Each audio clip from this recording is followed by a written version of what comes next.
They say war changes a man. It hardens him. It makes him ruthless.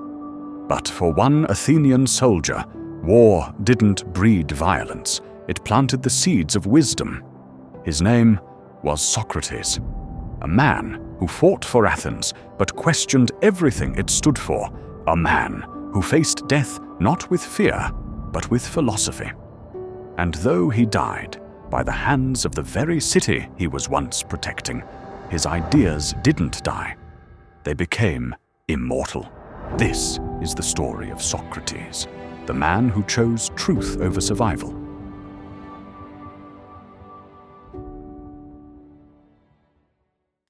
Socrates was born around 470 BCE in the city of Athens, a place that prided itself on democracy, art, and warfare. His father, Sophroniscus, was a stonecutter, and his mother, Phaenarete, a midwife. From an early age, Socrates was immersed in a world of craftsmanship, storytelling, and intellectual curiosity. In his youth, he learned sculpting, a skill passed down by his father. In fact, it is supposed that a statue he created stood near the Acropolis. But Socrates wasn't meant to carve stone. He was meant to carve minds. Athens was a city of ideas, a place where philosophers debated the meaning of justice, virtue, and the gods. Socrates, fascinated, would always venture to these meetings and listen to the philosophers of his time. But he noticed something strange. Everyone claimed to know the truth, yet no one could prove it. By the age of 20, he'd already begun questioning the world around him. But life wasn't just about ideas. It was also about war.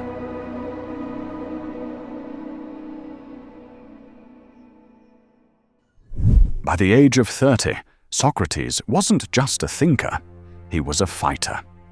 As an Athenian citizen, military service was not a choice. It was a duty, and Socrates embraced them. He served as a hoplite, a heavily armed infantryman, trained to fight shoulder to shoulder in the unbreakable phalanx formation.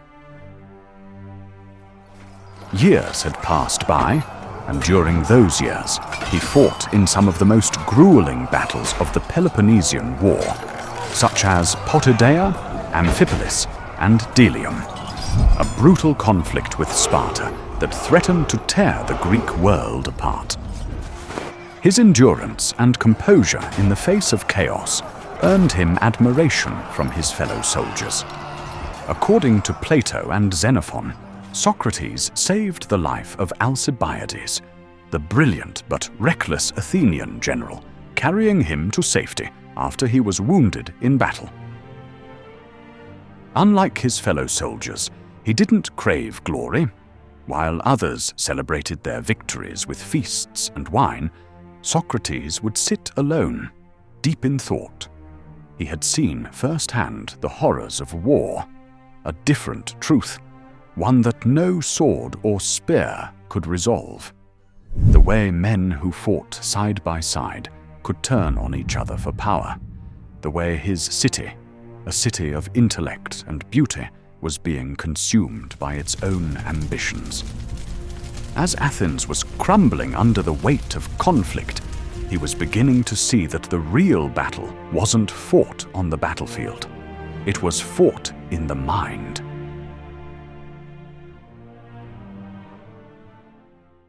After serving as a soldier in the Peloponnesian War, Socrates chose a different path from many of his fellow veterans. While others sought wealth, political influence, or fame, he sought only one thing: wisdom. He became a familiar sight in the streets of Athens, stopping merchants, craftsmen, politicians, and poets with an unexpected question. What is justice? What is virtue? What is piety? And when they answered, they often gave simple answers, so he didn't simply listen. He challenged them. He had a gift for exposing contradictions, revealing that those who claimed to know the most often understood the least. This method of relentless questioning, of forcing people to examine their own beliefs, would later be known as the Socratic method. But while some saw his approach as a path to truth, others saw it as a threat.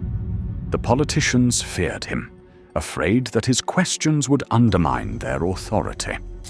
The poets mocked him, portraying him as an eccentric fool on stage. The rich despised him, resenting the way he exposed their ignorance. Yet not everyone rejected him. The youth of Athens adored him. They saw him as a guide, a man who challenged them to think, to question, to seek deeper truths. Young men like Plato and Xenophon followed him, eager to learn.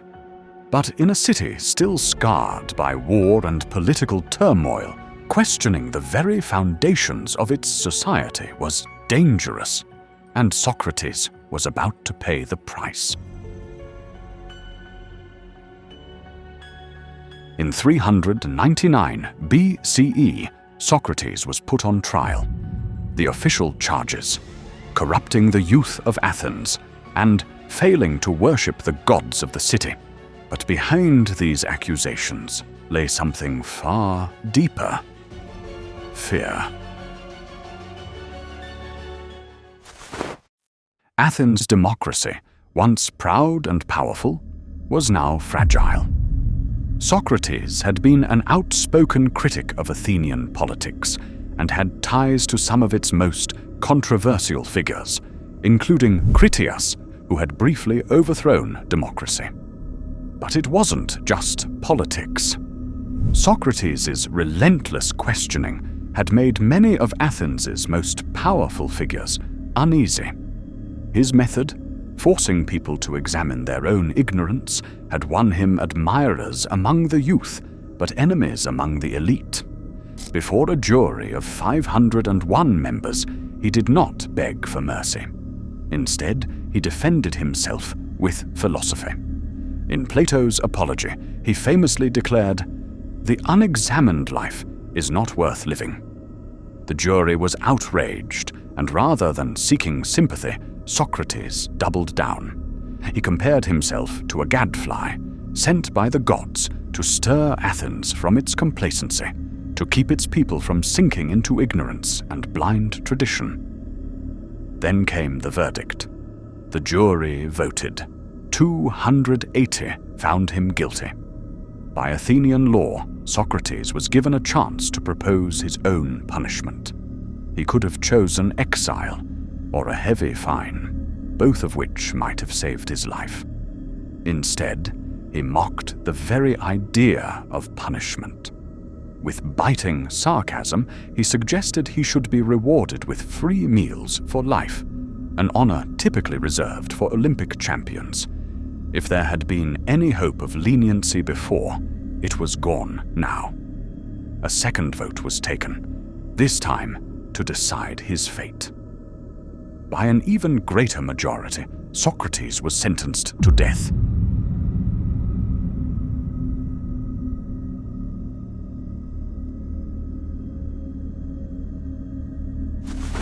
Socrates was given one last chance to escape. His devoted followers, including the young Plato, pleaded with him to flee. They had arranged everything: a safe passage out of Athens, a way to avoid the death sentence unjustly placed upon him. But he refused. For decades, he had taught that the laws of the city must be upheld, even when they were flawed. To run now, in the face of injustice, would be to betray everything he had ever stood for. A just life, he believed, was one where principles remained firm, even in the face of death. And so, in that quiet prison cell, surrounded by his grieving students, he lifted the cup of hemlock to his lips and drank it. As the poison spread through his body, numbing him from his feet upwards, he remained serene, discussing philosophy until the very end. Then, With his final breaths, he spoke his last enigmatic words. "Crito, we owe a cock to Asclepius. Pay the debt and do not neglect it." A final mystery. Did he mean that death was a cure for the sickness of life? Or was it simply an old religious obligation? We may never know. But what we do know is this: Socrates died, but his ideas lived on, shaping the course of philosophy for centuries to come.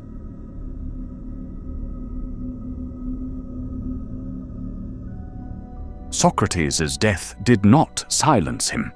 His student Plato carried on his ideas, founding the academy, the first great institution of higher learning. Aristotle, his intellectual grandson, would go on to shape science and philosophy for centuries. Socrates' legacy influenced Stoics, Cynics, and Skeptics. His ideas shaped Renaissance thinkers, Enlightenment philosophers, and modern democracy itself. He was a man who asked one simple question: what is the truth? And it shook the foundations of the world. Even today, his method lives on in every debate, every classroom, and every thinker who dares to question authority. And Socrates proved that ideas are more powerful than death itself.